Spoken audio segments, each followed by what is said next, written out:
What if I told you there's a game about colonization, companies, stocks, piracy, and the free market? Regretfully, it is not about the Dutch East Indian spice trade, but it is close enough. Welcome to Offworld Trading Company.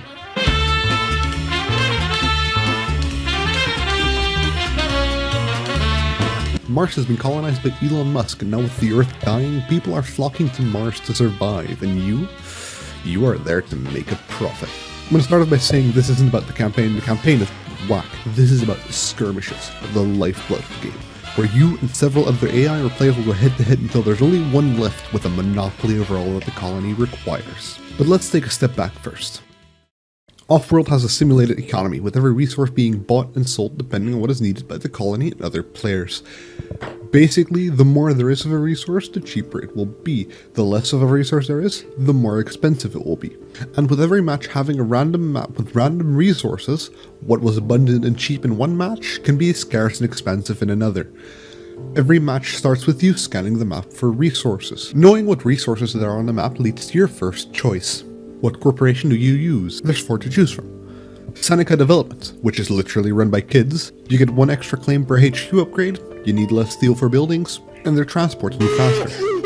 Yoshimi Robotics, basically HAL 9000s, they don't need life support or food, and instead use power. They use electronics instead of glass to upgrade and gain bonuses for putting certain buildings together. Reclamation Industries, literal pirates, using carbon instead of steel for upgrades, able to buy sabotages more often, and learning about events earlier than the rest. And then there's the New Meridians, researchers and scientists. Buildings built over resources will use those as inputs, they gain technologies faster, and start with a protection detail. Then, once you've chosen an HQ, you need a location, as when buildings are directly connected to your HQ, there's no need for transports. Placing down next to some resources is great, ideally one of the resources need to upgrade your HQ. From there on, you should build whatever is in demand. Food is always in good demand because of this pesky thing called living. And to grow food, you need water, meaning that both water and food are good early game. Chemicals and electronics tend to be very good late game, but all that can still change depending on shortages and surpluses. These market fluctuations temporarily change the price of certain goods, meaning that if you're relying on food as your moneymaker and a surplus comes up, if you don't do anything, you're going to make the 2008 financial crisis look like a joke. This brings me to my next point: market manipulation. Selling something on the market will make its market price go down.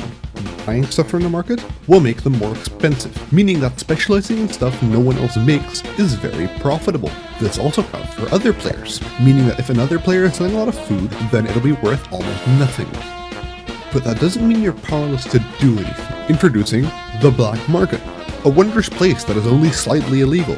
It allows you to buy sabotages for a price. These can be temporarily taking over a building, or disabling a string of buildings, or buying extra plots of lands, and even a goddamn nuke. The black market is randomized from the start of the game and has a 60-second cooldown.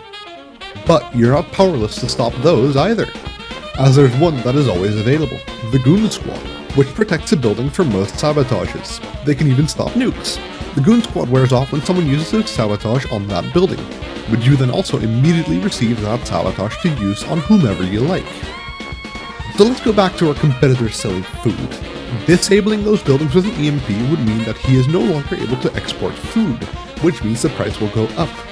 And if it just so happens that you just build 4 farms, then you are in a good position to make a small fortune. But buildings that produce resources aren't your only option. You also have special buildings. These are the Patent Lab, which allows you to research and patent technology, which can go from useful to questionable to absolutely useless. The Optimization Center allows you to upgrade the production of certain resources. Very useful, always a must build. The Hacker Array. By hacking into the noosphere, you can manipulate market prices, causing artificial shortages and surpluses. The Pleasure Dome. It just generates money passively. And last, but absolutely not least, the off-world market, allowing you to ship your resources off-world for ridiculous profits. Always a must-build, even better if you build 2. All of these resources and buildings are here to make you money, which leads into the last part of a game of RimWorld: stocks. The main objective is to buy out the competition to get a monopoly over all the needs of the colony. This is done via stocks, and much like in real life, they can be manipulated using smart plays. Your stock prices depend on your HQ level, the amount of money you have and are making, the buildings you have, and the stocks you own.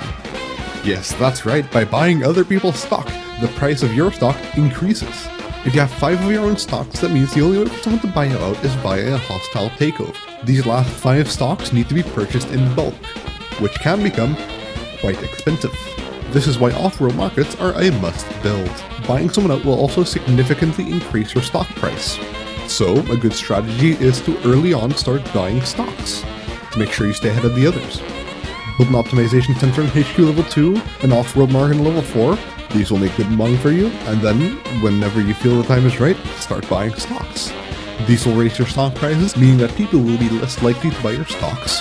Then it's just a race to stay ahead of the competition, and buy them out before they buy you out. Overall, good game, very fun. New DLCs are still coming out for the game, and it goes on sale frequently. A definite recommendation. Don't bother with the multiplayer though, kinda dead.